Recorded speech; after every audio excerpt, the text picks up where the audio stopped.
Chers étudiants, chères étudiantes, chers enseignants, chères enseignantes, cher auditoire, chers abonnés, soyez la bienvenue. Soyez la bienvenue dans cette deuxième leçon du deuxième trimestre de la première unité. J'espère tout d'abord que vous allez très bien et surtout j'espère que vous êtes en bonne santé.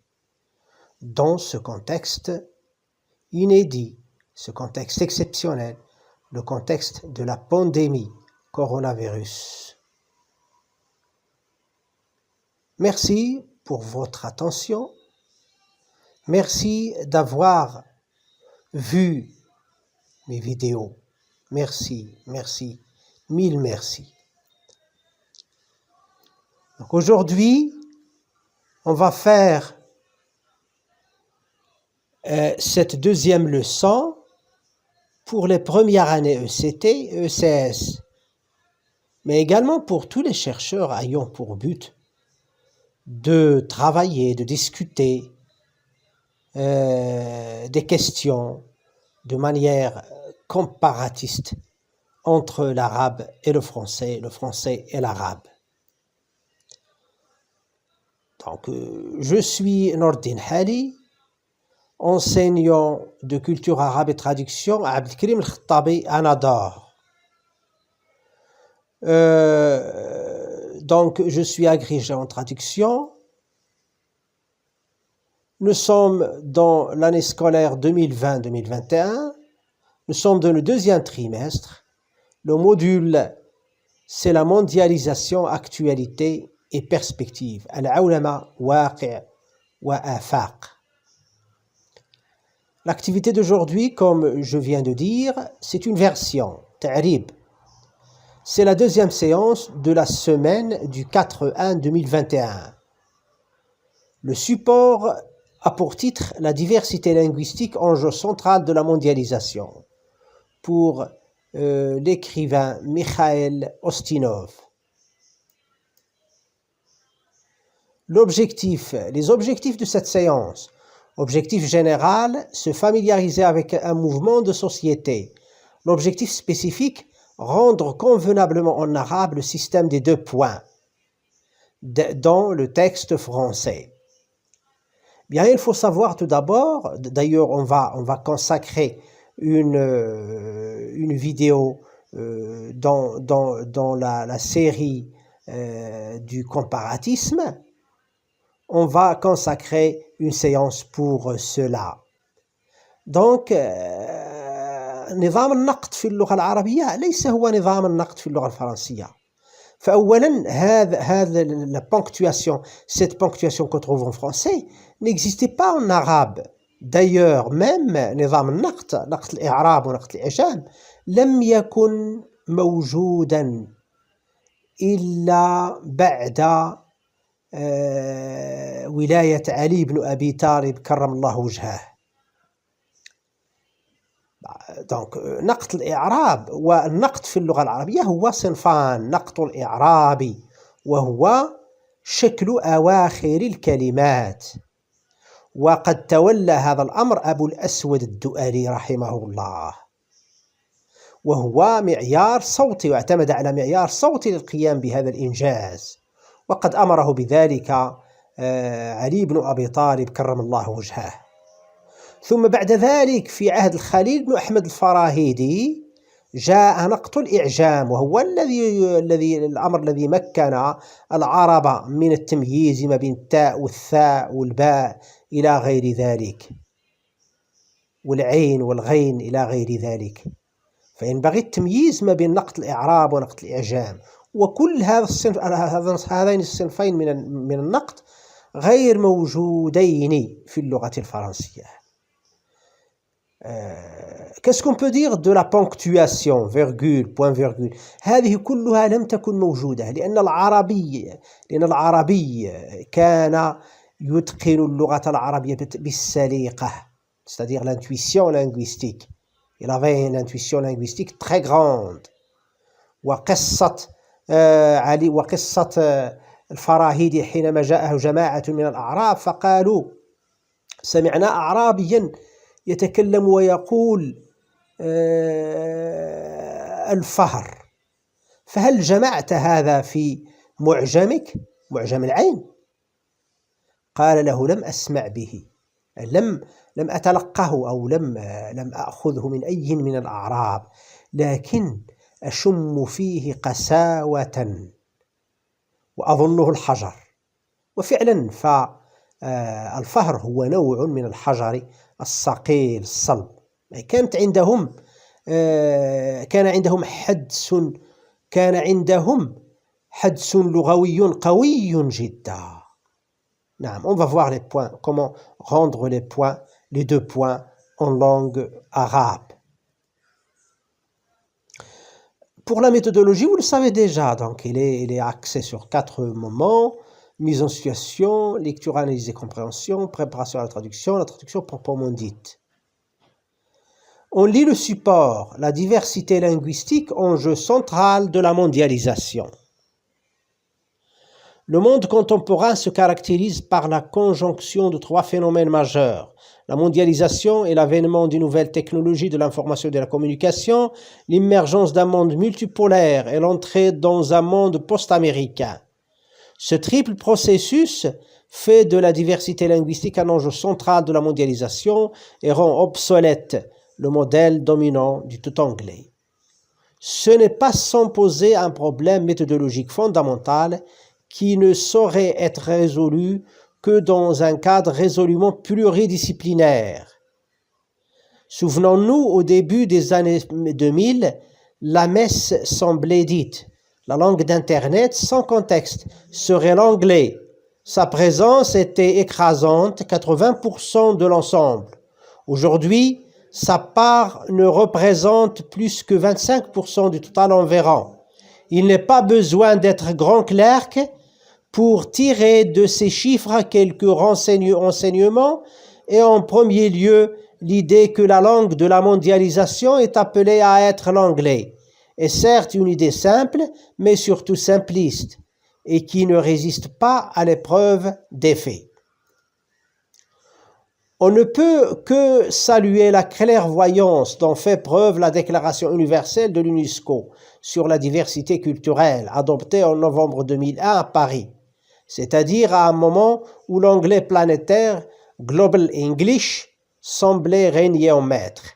La liberté d'expression, le pluralisme des médias, le multilinguisme, l'égalité d'accès aux expressions artistiques, aux savoirs scientifiques et technologiques, y compris sous la forme numérique, et la possibilité pour toutes les cultures d'être présentées dans les moyens d'expression et de diffusion sont des garants de la diversité culturelle. Novembre 2001, je remarque tout simplement ici il y a un, donc c'est une référence, on va la voir, elle est importante. Donc novembre 2001, ce n'est que deux mois après les attentats du 11 septembre à New York, ce qui explique notamment cette amère remarque de la part du directeur général de l'époque. La dernière décennie du XXe siècle a vu naître des conflits d'origine culturelle, ébidème. La défense de la diversité linguistique n'est donc nullement superflue. Elle représente un enjeu central de la mondialisation. Ce qui est nouveau, c'est qu'il ne soit plus besoin sur Internet de promouvoir la diversité des langues. Celle-ci est très largement acquise et soumise à un mouvement qui ne fera que s'amplifier. L'enjeu est désormais ailleurs, d'un monde simple communiquant par le truchement d'une lingua franca. Unique, nous sommes passés à un monde complexe, où la communication est non seulement pluriculturelle, mais également plurilingue. Exactement ce à quoi le modèle de tout anglais que l'on a voulu nous imposer sur le mode de l'évidence nous a si mal préparés. Tel est le nouvel enjeu. Comprendre ce monde qui est désormais le nôtre dans toute l'étendue de sa complexité non seulement culturelle, mais également linguistique et plus techniquement méthodologique. L'idéal serait que l'humanité disposât d'une langue universelle, projet qu'il est malheureusement impossible de réaliser pleinement à l'échelle de l'Europe ou du monde. Quoiqu'il ait possibilité de diminuer le nombre des idiomes reçus en Europe, l'état politique du globe bannit l'espérance de ramener les peuples à une langue commune. Cette conception, formée par quelques écrivains, est également hardie et chimérique. Une langue universelle est, dans son genre, ce que le pierre philosophale est en chimie. Troisièmement, en revanche, ce projet s'impose à l'échelle de la nation, pour des raisons à la fois pratiques et de communication politique. Mais au moins, on peut uniformiser le langage d'une grande nation, de manière que tous les citoyens qui la composent puissent sans obstacle se communiquer leurs pensées. Ebidem. Michel Ostinov, La diversité linguistique, enjeu central de la mondialisation. Revue française des sciences de l'information et de la communication, numéro 2, 2013, Communication et diversité culturelle.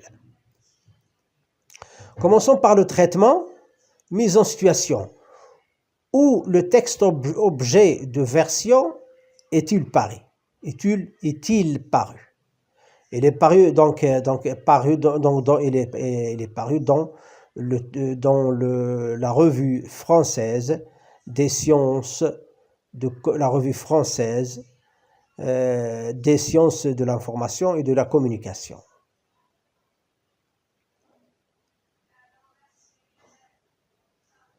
Qui est Mikhail Ustinov? Donc, il est né à Paris en 1956.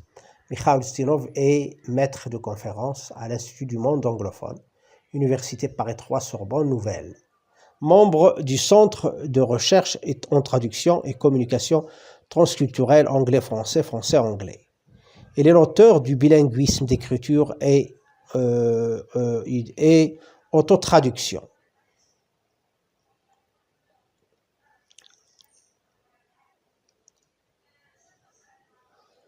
Composante énonciative. Donc, passons maintenant au deuxième volet de notre travail, lecture, analyse et compréhension. Composante énonciative. Qui parle dans le texte? Le système énonciatif est-il homogène? Le locuteur du texte, c'est bien entendu Mikhail Ustinov. Le système énonciatif n'est pas homogène. Pourquoi? Parce que l'auteur cite des autorités scientifiques dans le domaine.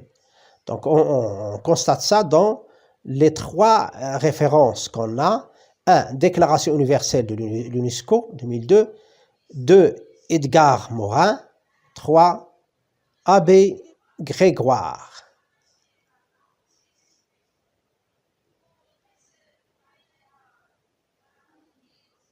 Donc, quel est le public cible?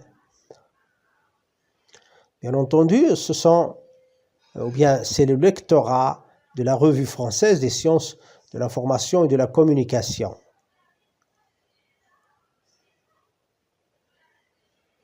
Composante textuelle. Quel est le genre du texte? Quel est le type du texte?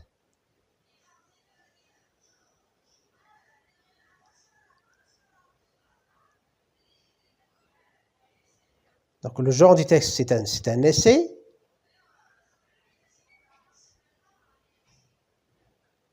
Le texte est à dominante argumentative.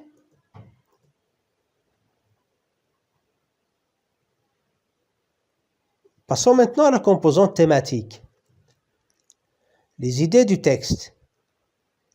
Existe-t-il une langue universelle? Donc, d'après le texte, il n'existe pas de langue universelle. Il a dit même que cette notion est un chimère.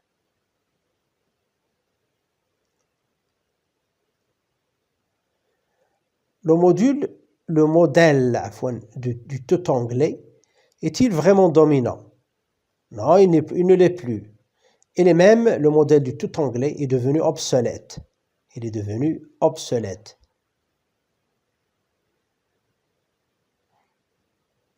À qui l'anglais planétaire a-t-il cédé la place? Il a cédé la place à la diversité linguistique, au plurilinguisme. Que représente la diversité linguistique pour la mondialisation?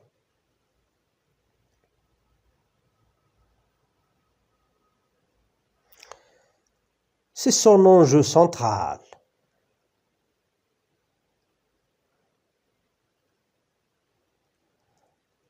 Traitons maintenant la préparation à la traduction, tournure linguistique. Ce texte est particulièrement riche en tournures linguistiques. Ils sont nombreuses. On traite les suivantes. La messe semblait dite. Ici le contexte, vous pouvez le lire et on traduit par قد قضي الأمر.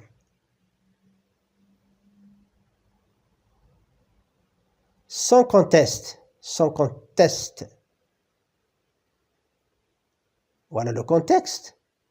بدون منازع. الترجمة المناسبة التي اخترتها بدون منازع. Il n'est pas besoin d'être grand clerc. Voilà le contexte. ولا نحتاج إلى كثير من الذكاء. Dont fait preuve. التي أبان عنها.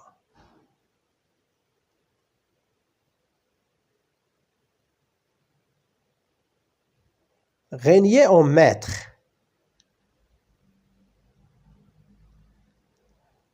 باسطة سلطانها يعني يقصد Global English أو الإنجليزية.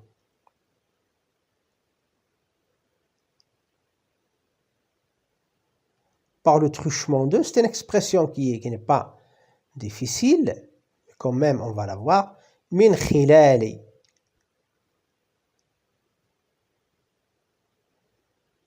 ونمر الآن إلى محور le lexique et la terminologie. Obsolète.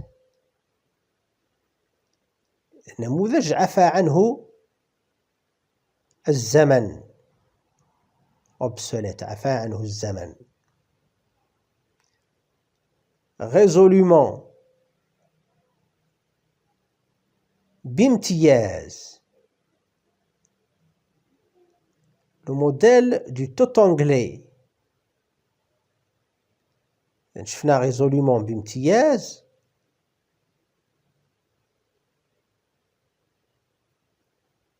Le modèle du tout anglais نموذج الكل بالإنجليزية. نموذج الكل بالإنجليزية. La déclaration universelle. هذا السياق إعلان اليونسكو العالمي حول التنوع الثقافي.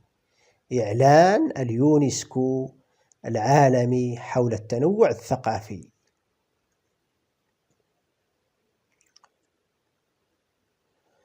لانغا فرانكا. لغة شائعة.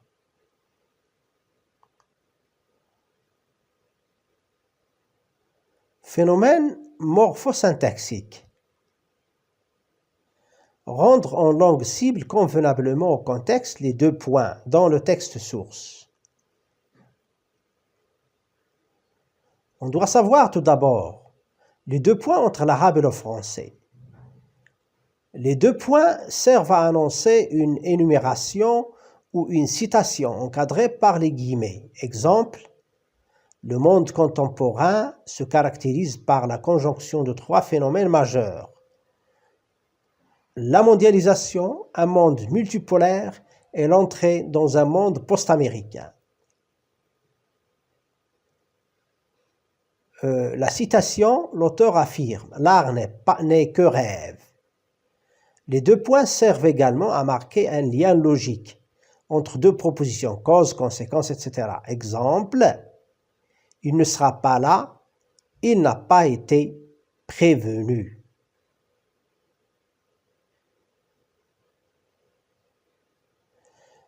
En arabe تكتب النقطتان الرأسيتان ملتصقتان بالكلمة السابقة لها دون فراغ وتستخدم في المواضع التالية بعد الألفاظ الدالة على الكلام مثل قال حكى قبل تعداد أنواع الشيء أو أقسامه عند توضيح الكلام المجمل قبل الكلام المنقول أو المقتبس. ولاحظ لا يمكن في العربية أن نقول لن يحضر لم يبلغ بل نقول لن يحضر لأنه لم يبلغ. إذن هناك ضرورة تصريح بالرابط المنطقي في اللغة العربية.